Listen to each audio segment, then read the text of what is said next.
জাতীয় বিপ্লব ও সংহতি দিবস উপলক্ষে গাজীপুর মহানগর বিএনপির আয়োজনে শিববাড়ি মোড় থেকে বর্ণাঢ্য র্যালির খবর জানিয়েছেন প্রতিনিধি মাঝারুল ইসলাম মাসুম। 1975 সালের এই দিনে দেশে সিপাহী জনতার আন্দোলনের মুখে সমাপ্তি ঘটে সামরিক অভ্যুত্থান এবং পাল্টা অভ্যুত্থানের এবং ফিরে আসে দেশে শান্তি শৃঙ্খলা, স্বাধীনতা সার্বভৌমত্ব রক্ষায় আবির্ভূত হন শহীদ রাষ্ট্রপতি তৎকালীন মেজর জেনারেল জিয়াউর রহমানের।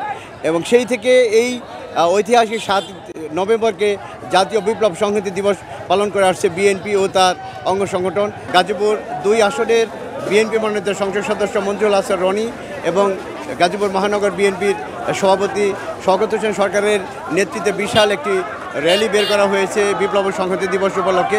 সেখানে শহীদ রাষ্ট্রপতি জিয়াউর রহমানের যে বহুদলীয় গণতন্ত্র যে প্রতিষ্ঠিত হয়েছে এবং তারেক রহমানের 31 দফা বাস্তবায়নের জন্য নেতাকর্মীদের নির্দেশনা দেওয়া হয়েছে এবং বিপ্লব সংহতি দিবসকে স্মরণ করার লক্ষ্যেই এই মহানগর বিএনপির এই আয়োজন, এমনটি আমাদেরকে জানিয়েছে গাজীপুর মহানগর বিএনপির সাধারণ সম্পাদক এবং গাজীপুর 2 আসনের সংসদ সদস্য প্রার্থী মঞ্জুরুল হাসান রনি।